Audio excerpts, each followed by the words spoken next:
এতিয়া এটা প্ৰশ্নতেই মাধৱদেৱে মূৰ দোৱাব লগা পৰিলে যে বৃক্ষৰ মূলত পানী ঢালিবা, গছে পাতে সিঞ্চি লাভ নাই। গতিকে আমি প্ৰভুৰ ঈশ্বৰৰ চৰণৰ পৰা আহিছোঁ আৰু প্ৰভুৰ ঈশ্বৰৰ চৰণলৈ যাব হ'লে আমি সেই শুদ্ধমতে ঈশ্বৰৰ কৰ্মবিলাক কৰিব পাৰিলে তেতিয়াহে আমি প্ৰভুৰ ঈশ্বৰলৈ যাবগৈ পাৰিম। কাম, ক্ৰোধ, লোভ, মোহ, দম্ভ, অহংকাৰ, অসূয়া, ঈৰ্ষা এইখিনিক দমন কৰি আমি প্ৰভুৰ আসন গ্ৰহণ কৰি ঈশ্বৰৰ প্ৰাৰ্থনা জনাব লাগে। আমাৰ এই গুৰুগৃহৰ যি 12টা খুঁটা আছে, এই খুঁটাই হ'ল 12 বৈষ্ণৱ। আৰু এই 12টা খুঁটাৰ ওপৰত 6যোৰা খুঁটাৰ ওপৰত যি চতি আছে, এই চতি হ'ল 6জনা ভকত আৰু গৰুণ্ডৰ পাখাই হ'ল ছাল। গতিকে সেই ছাল আজি কৃষ্ণ জয় গুৰু। আজি নামঘৰ ভাগৰ চৰচনীৰ কথা ব্যক্ত কৰাৰ কাৰণে আমাক আপোনালোকে আজ্ঞা কৰিছে। গোটেই নামঘৰৰ চৰচৰণি হ'ল যি আমি 12 বৈষ্ণৱৰ কথা কওঁ, ব্ৰহ্মা মনোহৰ কপিল কুমাৰ শিক ভীষ্ম বলি ৰায়, প্ৰহ্লাদ নাৰদ জনক অমাসী 12 জন সমুদায়। আমিষি মানে যমে নিজে কৈছে কথাখিনি যমদূতৰ ওচৰত। গতিকে আমাৰ এই গুৰুগৃহৰ যি 12টা খুঁটা আছে, এই খুঁটাই হ'ল 12 বৈষ্ণৱ। আৰু ইয়াৰ কিনাৰতে যি চাৰু চাইডে যিখিনি পাৰি খুঁটা আছে, 14টা খুঁটা, এই 14 পাৰিখন। আৰু এই 12টা খুঁটাৰ ওপৰত 6যোৰা খুঁটাৰ ওপৰত যি চতি আছে, এই চতি হ'ল 6জনা ভকত আৰু গৰুণ্ডৰ পাখাই হ'ল ছাল। গতিকে সেই ছাল আজি জ্যোতি বিষ্ণু সমন্বয় ক্ষেত্ৰৰ যি গুৰুগৃহ, যি পূৰ্ণাংগ গুৰুগৃহ, গতিকে ইয়াতে সেয়েহে প্ৰভু ভগৱন্তই বিৰাজমান হৈ থাকি আজি 95 সংখ্যক যি অধিৱেশন, এই অধিৱেশনৰ কোনো ক্ষতিক্ষণ নোহোৱাকৈ, বতৰ বাতৰি প্ৰাকৃতিক দুৰ্যোগ কোনো নোহোৱাকৈ প্ৰভু ভগৱন্তই কৃপা কৰি যোৱাকালি যি ভাগৱত ভ্ৰমণ হ'ল, তাতো প্ৰভু ভগৱন্তই ছত্ৰৰ ছায়া দি ৰাখিছে। কোনো ৰ'দ নাই, সুন্দৰ পৰিৱেশত ভাগৱত ভ্ৰমণ হৈ আহিছে। গতিকে সেয়েহে সকলোৱে ঈশ্বৰৰ চৰণত অচলা ভকতি কৰিব, কায় বাক্য মনাচিতে সেৱা আগবঢ়াব। প্ৰভু ভগৱন্তই কৃপা কৰিব। কৃষ্ণ কৃষ্ণ কৃষ্ণ কৃষ্ণ। আমাৰ ভকতসকলে যি নামত আসন লয়, পাঠত আসন লয়, আসনৰ বাক্য তেখেতসকলে কি ব্যৱহাৰ কৰে আমি নাজানো, এনেকৈ দেখুৱাই, কিন্তু প্ৰকৃততে সেই ভাগ মনত স্মৰণ হ'ব লাগে। সত্য, শৌচ, ক্ষমা, দয়া, এই 4 খুঁটিৰ ভিতৰত কাম, ক্ৰোধ, লোভ, মোহ, দম্ভ, অহংকাৰ, অসূয়া, ঈৰ্ষা এইখিনিক দমন কৰি আমি প্ৰভুৰ আসন গ্ৰহণ কৰি ঈশ্বৰৰ প্ৰাৰ্থনা জনাব লাগে। এইখিনি যদি দমন নহয়, তেনেহ'লে ক্ৰোধ বোলাটো বস্তু একেবাৰেই বেয়া।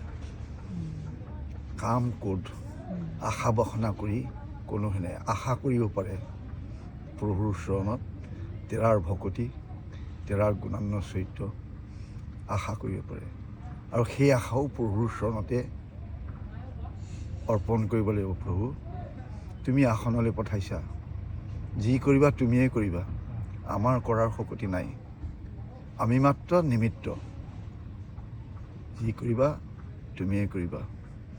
সেয়েহে তোমাৰ চৰণত শৰণাপন্ন হৈ আমি কৰ্মভাগলৈ আগবাঢ়িছোঁ, সেৱা ভাগলৈ আগবাঢ়িছোঁ।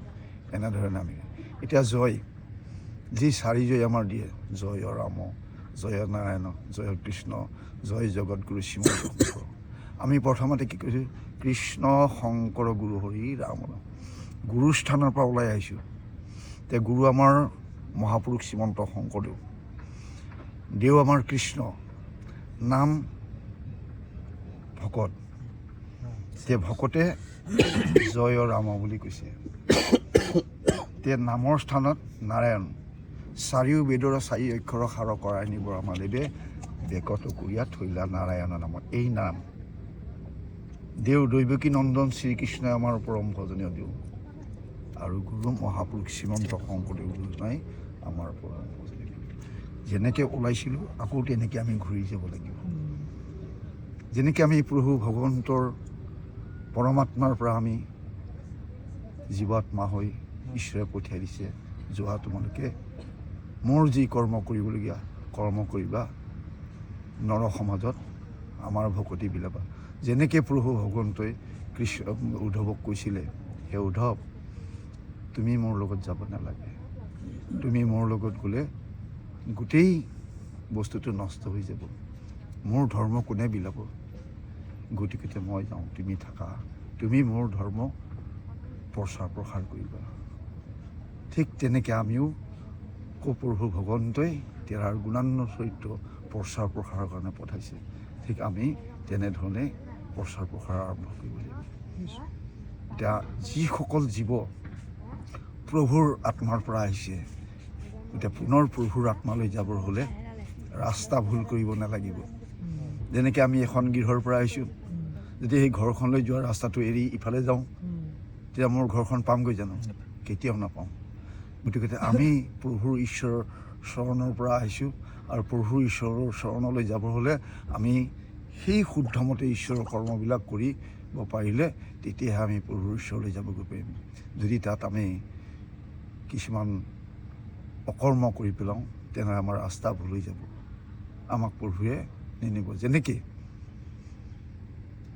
প্ৰভু ভগৱন্তৰ পাৰিষদ জয় বিজয় আছিলে, গতিকে তেৰাসৱক যেতিয়া চাৰি সিদ্ধই শাপাবস্ত কৰিছিলে, তেতিয়া তেৰাসৱে মনত ডুবিছে। তেতিয়া ভগৱন্তক কৃষ্ণদেৱে কৈছিলে, ভকতৰ ভয় আছে কৈত, বৈৰভাৱে চিন্তি ভা মোক অল্পকালে পাইবা আহিলোঁ। সেইকাৰণে প্ৰথম জন্মত তেৰাসৱে এই হিৰণ্যাক্ষ হৈ জন্ম ল'লে, কশ্যপৰ বীৰ্যত অদিতিৰ গৰ্ভত। দ্বিতীয় জন্মত ৰাৱণ কুম্ভকৰ্ণ হৈ জন্ম পালে, আৰু তৃতীয় জন্মত বসুদেৱ দৈৱকীৰ গৰ্ভত জন্ম লৈ, সেইকাৰণে আমি নৰ মনুষ্যসকলো আমাৰ সকলো তিনিবাৰেই জন্ম হয়। গতিকতে আমি ক'ব নোৱাৰোঁ যে আমি এইটো কোনটো জন্ম পাইছোঁ, নে প্ৰথমেই পাইছোঁ, নে দ্বিতীয় পাইছোঁ, নে তৃতীয় পাইছোঁ। কিন্তু আমি ভাবিব লাগে যে আমাৰ এই শেষ জন্ম। গতিকে এই শেষ জন্মত যদি আমি জীৱটোক তাৰণ দিব নোৱাৰোঁ, তেনেহ'লে আমি আকৌ এই চৈৰাশী লক্ষ্য জন্মেই বাগৰিব লাগিব। সেইকাৰণে অবা নৰলোক হৰি ভজিক বুলি কৈছে মহাপুৰুষ মাধৱদেৱে। সেইকাৰণে আমি সকলোৱে এক ঈশ্বৰৰ চৰণ কমলত চিন্তা কৰিলে আমাৰ সকলোখিনি সম্পূৰ্ণ হ'ব। যে আমি সকলোকে প্ৰাৰ্থনা জনাওঁ যে সকলোৱে এক দেও এক সেও একত বিনা নাইকেও এক ঈশ্বৰৰ চৰণ কমলত সেৱা শ্ৰদ্ধা কৰক। সেইকাৰণে মহাপুৰুষ শ্ৰীমন্ত শংকৰদেৱ গুৰুজনাই মাধৱদেৱৰ লগত যেতিয়া বিতৰ্কিত হৈছিলে, তেতিয়া এটা প্ৰশ্নতেই মাধৱদেৱে মূৰ দোৱাব লগা পৰিলে যে বৃক্ষৰ মূলতে পানী ঢালিবা, গছে পাতে সিঞ্চি লাভ নাই। আজি আপোনাৰ গৃহত আমাৰ কিবা এভাগ বস্তু প্ৰয়োজন আছে, সেই বস্তুভাগ আপোনাৰ গৃহত আপোনাক বিচাৰিলেহে আমি পাম। যদি আইগৰাকীক বিচাৰিবলৈ যাওঁ, ল'ৰা ছোৱালীক বিচাৰিবলৈ যাওঁ, তেতিয়া আইগৰাকীও বাপজনেহে জানে, ল'ৰা ছোৱালীক ক'বলৈ দেউতাইহে জানে। এতিয়া দেউতাৰ ওচৰলৈ যদি যাওঁ, আমি নিশ্চয় বোলে এইটো বস্তু এনেই পৰি আছে, আপুনি লৈ যাওক, নহয়। গতিকে ঠিক তেনেকেই প্ৰভুৰ ঈশ্বৰত যদি আমি শ্ৰদ্ধা ভক্তি কৰোঁ, তেতিয়াহ'লে সুপুত্ৰ হ'লে পিতৃ মাতৃয়ে বৰ আদৰ কৰে, মৰম কৰে।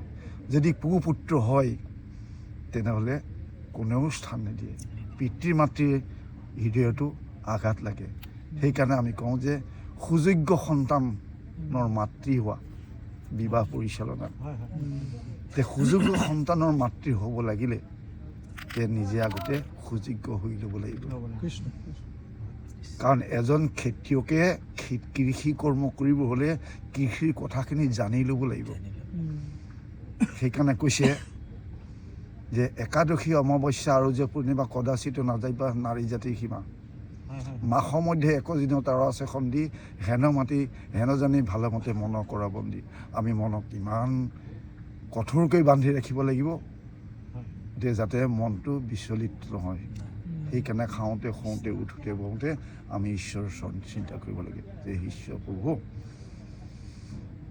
নিদ্ৰা পৰিছোঁ, সমস্তখিনি তোমাৰ চৰণত অৰ্পণ কৰি দিছোঁ। গতিকে যদি নিদ্ৰাৰ পৰা জাগৃত কৰি দিয়া, আকৌ যাতে জাগৃত হোৱাৰ লগে লগেই তোমাৰ নামষাৰ আমাৰ হৃদয়লৈ সুমনলৈ আহক।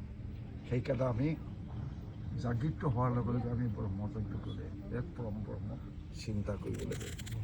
তাৰপিছতে আমি দেৱযজ্ঞলৈ আহিব লাগে। দেৱযজ্ঞ মানে আমি শৌচৰ পৰা গা পা ধুই নিকা হৈ আমি গুৰু সেৱা ভাগ কৰিব লাগে। গুৰু সেৱা ভাগ কৰি আমি সেই ভাগ হ'ল দেৱযজ্ঞ। তাৰপিছত আমি ভূতযজ্ঞ কৰিব লাগে। ভূতযজ্ঞ যত জীৱ জংগম কীট পতংগ অগণৱ জগতে, গোটেই জগতখন ঈশ্বৰময়, যে চৰাই চিৰিকটি পাৰ ঘোঁৰা ছাগলী কিবা তেওঁলোকক কিবা অকণ দি দিওঁ, সেই আত্মা ঈশ্বৰ শান্তি হ'ল। সেইমতে আমি এই যজ্ঞখিনি কৰিব লাগে। কিন্তু ঈশ্বৰৰ নামষাৰ ল'বলৈ পাহৰিব নালাগে। নিদ্ৰা যোৱাৰ অৱস্থাটো আমি ঈশ্বৰক সকলোখিনি অৰ্পি দিয়ে যে মোৰ বস্তু একো নাই, এই দেহাটোও মোৰ নহয়, ইয়াকো মই এৰি থৈ গুচি যাব লাগে। সেইকাৰণে ধন ধান ভাৰ্যা পুত্ৰ যত যি সমস্ত সেইটো তোমাৰ বস্তু তোমাৰ চৰণতে অৰ্পিছোঁ। আৰু আমি নিদ্ৰাত পৰিছোঁ, যাতে জাগৃত কৰি দিয়া, জাগৃত কৰাৰ লগে লগে যাতে তোমাৰ নামভাগ আমাৰ সুমনলৈ আহক। এইখিনিয়ে আমাক কৃপা কৰিবা। কৃষ্ণ কৃষ্ণ কৃষ্ণ কৃষ্ণ।